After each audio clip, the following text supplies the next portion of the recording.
Hello and welcome to your Newsmax Daily for Thursday, March 21st, 2024. It's the 12th Thursday of the year, and today is World Down Syndrome Day. Very important day established in 2011 by the UN General Assembly to bring attention to the genetic disorder, number one, and provide people with Down syndrome the ability and freedom to make decisions about their own lives. It's observed annually on this day, March 21st. On the food calendar, it's hashtag National Crunchy Taco Day. Thursday, as you know, is usually Burrito Day, right? But today, I imagine many restaurants will be offering some kind of crunchy taco deal as well. They're not as easy and convenient to eat as the soft taco, but ideally the best taco. Taco history says, by the way, that the first Taco Bell opened in 1962 in Downey, California. And I talked about this the other day, if you weren't here that day, but 3 days after St. Patrick's Day, I was finally able to get my hands and my lips on the coveted Shamrock Shake. Even the guy at McDonald's couldn't tell me why they always run out of shakes, or the shake machine is always down, or how much longer they'll be offering the Shamrock Shake. News out of the White House this Thursday is that President Biden also had a Shamrock Shake. No, he is announcing another round of student loan relief to the tune of $5.8 billion. This time they say it is specifically for Americans in public work, like teachers, nurses, and firefighters. The catch is that those people have had to be making 10 years worth of continuous payments on their loans to qualify for the debt relief. Meanwhile, the president spent the night in Dallas, Texas. No word if we went to Brahms for an ice cream cone yet. He does have a campaign event in Houston today before heading back to Washington, where the business dealings of him and his son, Hunter Biden, have taken center stage again. For this, we go to my man, Carl Higbie. Well, that was, dare I say, a political bloodbath today for Joe Biden. Tony Bobulinski and Jason Galanis, Hunter Biden's former business partners, appeared in front of Congress today, and it confirmed basically what we've all been reporting on for the last 4 years.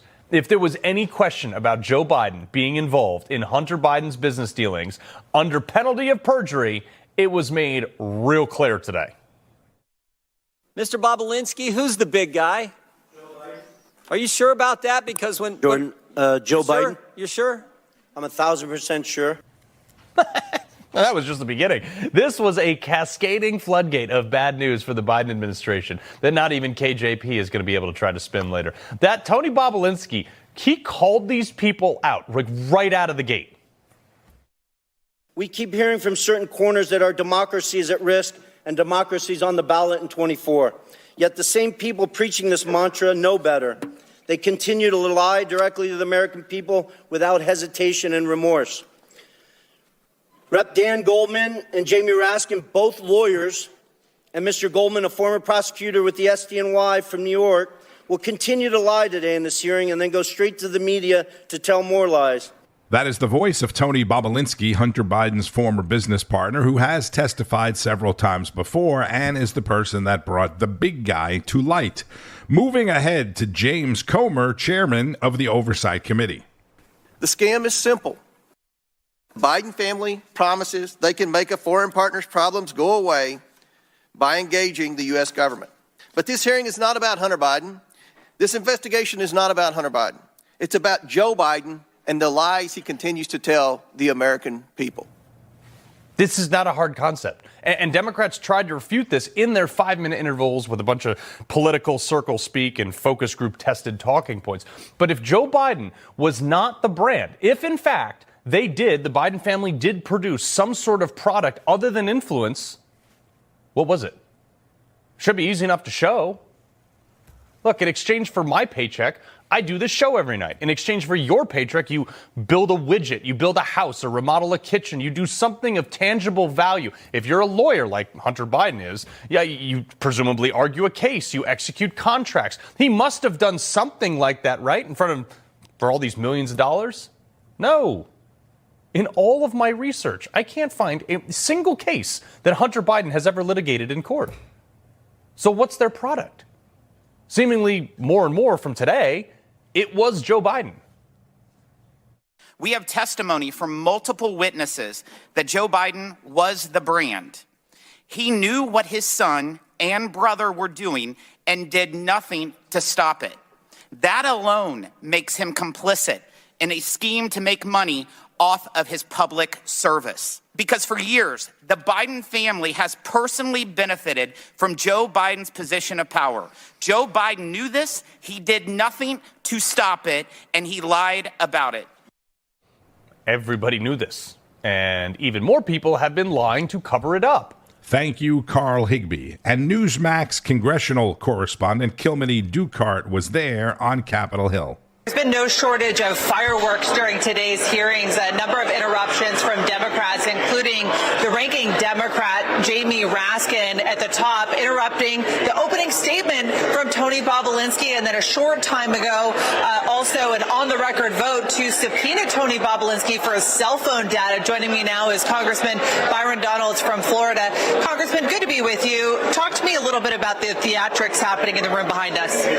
Well, look, the Democrats cannot defend Joe Biden, so they're down to calling for parliamentary inquiries where none exist. They're interrupting witnesses. They're calling for votes to subpoena Tony Bobulinski's phone. But look, the facts of the matter are this. Tony Bobulinski and Mr. Galanis are in the committee room right now stipulating that, yes, Joe Biden knew exactly what was going on.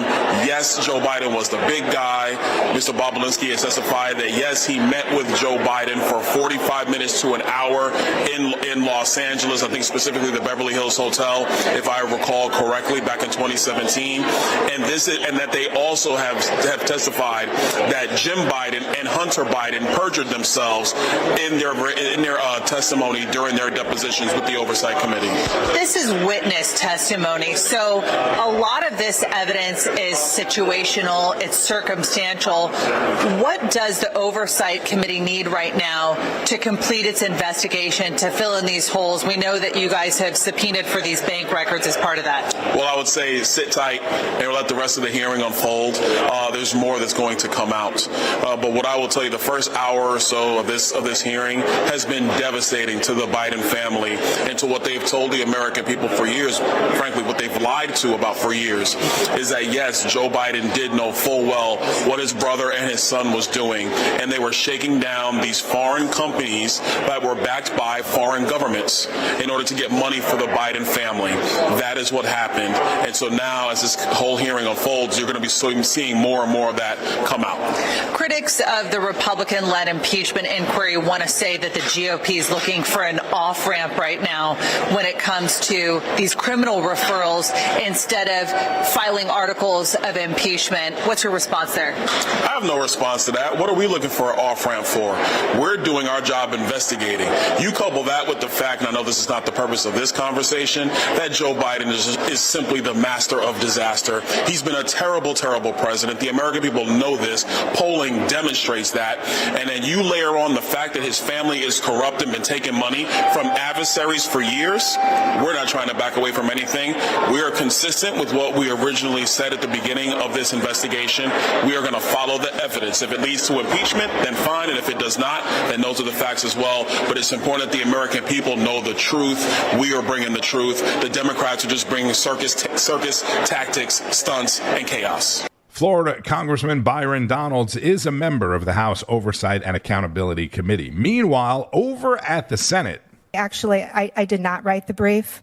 The brief was written by... You signed the brief, though, didn't you? Correct. I signed the brief. When you sign a brief, you're testifying to the court that everything in it is true, right? Yes. Okay. So they're your words in terms of the court, right? Well, you're correct, Senator Kennedy. Okay. I would never sign... Tell me what you meant by assault weapons. So I am not a gun expert. Oh, my goodness. I will point out that Senator Kennedy is a lawyer. That man, Louisiana Senator John Kennedy, joins me now for a rare but awesome Newsmax interview. Senator, welcome to The Balance. Great to have you, sir. So how about these lefties flooding the country with unvetted illegals, at the same time putting a full court press on to take our Second Amendment rights away? Your thoughts? Well, Eric, a couple of weeks ago, President Biden gave a State of the Union address. He could have saved his breath and not wasted the American people's time. The State of the Union can be seen very clearly at the grocery store and at the southern border. The southern border is an open, bleeding wound. President Biden has invited into our country, since he's been president, I think about 8.6 million people. That's 4 Nebraskas. And we do not have the slightest idea, not the slightest idea, who they are. Now, there are one or two things going on, Eric. You don't have to be an astrophysicist to figure this out. Either the person that President Biden has put in charge of the border is not qualified to manage a hamburger stand, or President Biden believes in open borders. I think it's the latter. Nobody's this incompetent. The Biden administration believes in open borders, and he thinks that vetting people at the border is racist. It's not racist. It's prudent. Every country in the world does it. That's Louisiana Senator John Kennedy speaking with Eric Bolling. In case you need to be reminded, and if you're a new listener, this is my biggest peeve. The person that President Biden put in charge of the border, I remind you, is Vice President Kamala Harris, the border czar, who is never held responsible. Back to the issue at hand. I watched that back and forth with you and that wannabe judge. First of all, did you torpedo her judgeship? Is that off the table, or is she actually I mean, for someone, you're a lawyer, for someone not a judge, not to understand if you sign a document, doesn't matter who produced it, you're attesting to its validity and your own belief in it, right? Well, she should, yes, and she should be torpedoed. That doesn't mean she will be.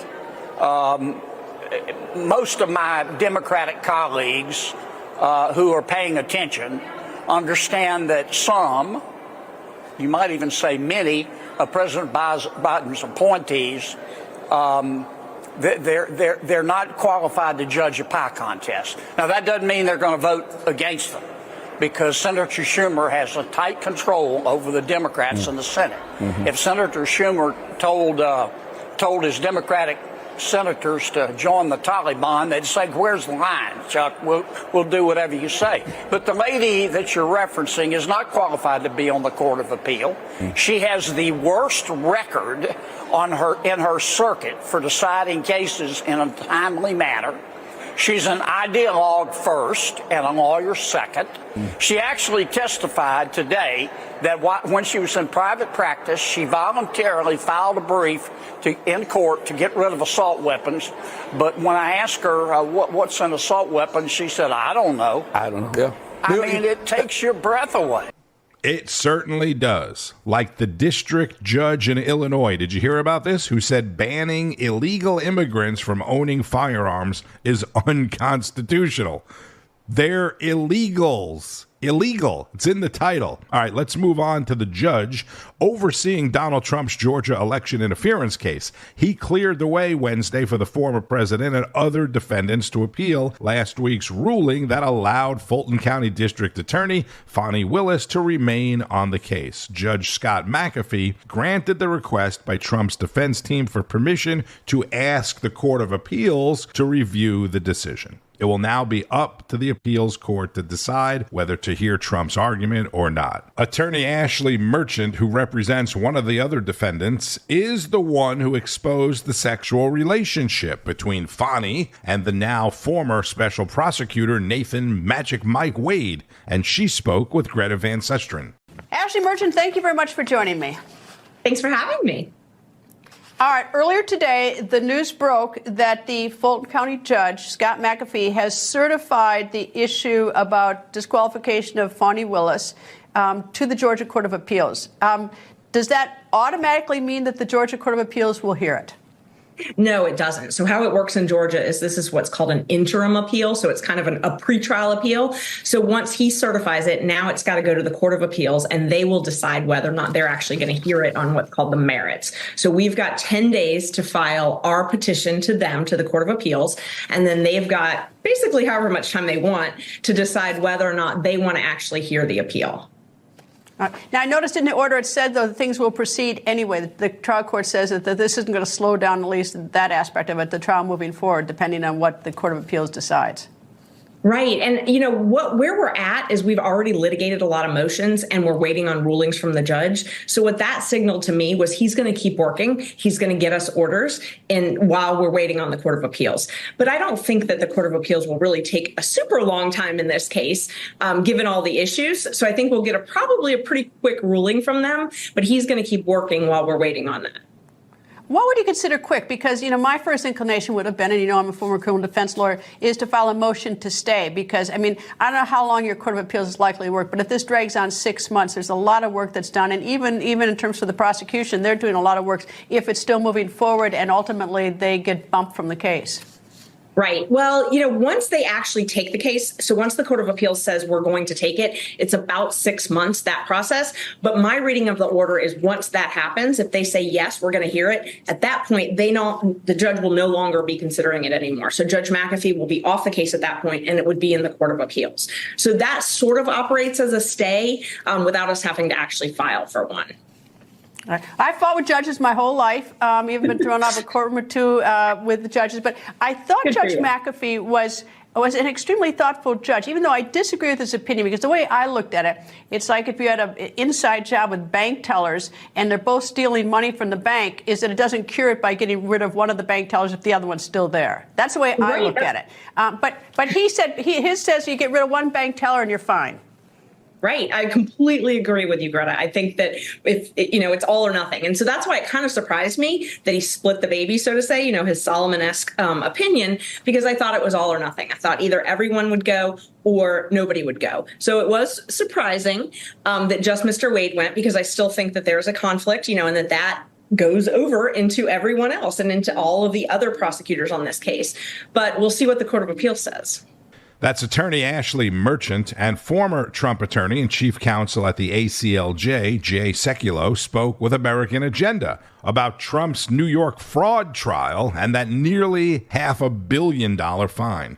I want to ask you this, Jordan, before we go. We know that President Trump has to secure a $464 million bond by Monday, or else New York's Attorney General Letitia James can start seizing his assets. And that doesn't just include assets within New York City. She can seize Mar-a-Lago if she wants to. So your thoughts about whether this bond is just way too high? Does it deny him due process? Does it go against the Eighth Amendment, which simply says excessive bail shall not be required, nor excessive fines imposed, nor cruel and unusual punishments inflicted? Listen, it looks like it's going to be very difficult for President Trump to put together this amount of money or get one of the bond companies. So far, they've all denied it to do this. Now, I'm sure he'll be working on it to the last minute possible, which is on Monday, to get that secured, because it would sure make that appeal that you're talking about easier.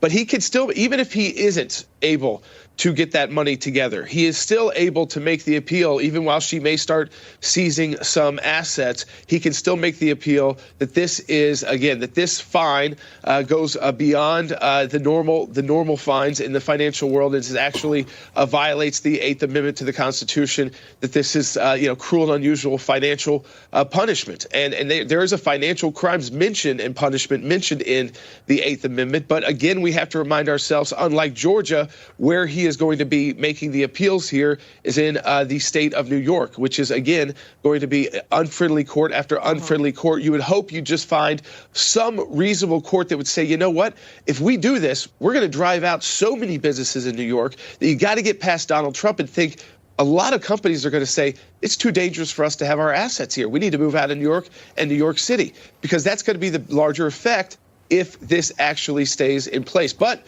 we know with Trump derangement syndrome, it's tough for any of these judges, prosecutors to look forward to the actual future of what this might do to the city and state of New York. Again, that's attorney Jay Sekulow, chief counsel at the American Center for Law and Justice, on American Agenda with Katrina Zisch and Bob Brooks. Back on Capitol Hill, congressional leaders are still working to convince their respective party members to pass a $1.2 trillion spending package before funding expires at midnight Friday for a host of government agencies, and before many of them even got to see it and read it. As of yesterday afternoon, the full text of the legislation hadn't even been released. $1.2 trillion. Yeah, let's go and sign off on that. Most lawmakers and their aides are reading it today, right now. On Wall Street, stocks opened in the green after rallying to record highs on all three indices Wednesday after the Fed said it's holding interest rates steady for now, but it's still planning on 3 rate cuts this year. That was the big verbiage. Still planning on 3 rate cuts this year. Thank you for not saying anything negative, Jerome. The price of gold rose above $2,200 for the first time as well. I know a lot of you are paying attention to or are invested in gold. Social media platform Reddit had its IPO yesterday, $34 a share, giving the company a much-needed financial boost. They've pretty much lost money every year since they've been in business, and they are now valued at $6.4 billion. What a great country. Keep up with all the news all day right here on Newsmax, available on most major cable systems and at newsmax.com as well. If you don't already have Newsmax Plus, go to newsmaxplus.com and get signed up. You can get a free trial. It includes all of your favorite shows and hosts like The Balance with Eric Bolling, Greg Kelly Reports, Rob Schmidt Tonight, Greta Van Susteren, Carl Higbie, Bianca De La Garza, and more, with analysis from people like Governor Mike Huckabee, KT McFarland, Carrie Lake, Alan Dershowitz, and others. I'm Tony Marino. Thank you for checking out the Newsmax Daily. Hopefully we'll see you right back here tomorrow, as in daily. Enjoy the rest of your day, and keep on fighting the good fight. News breaks every minute, every day. You need the app, the Newsmax app. Find it free on your smartphone store. Then watch us anytime, anywhere. Kelly over at Newsmax, the Newsmax people have been really, really terrific. Newsmax has been terrific. President Trump is right. Millions are tired of Fox, and they're switching to Newsmax Plus. It's the fastest growing streaming service in America. You don't need woke Disney and Hulu anymore. Just get Newsmax Plus. Watch the best shows like Greg Kelly, Rob Schmidt, Greta Van Susteren, and Eric Bolling. And get incredible analysis from Dick Morris, Alan Dershowitz, Carrie Lake, Mike Huckabee, and more. It's free to start. So go to NewsmaxPlus.com now to sign up and watch Newsmax anytime, anywhere.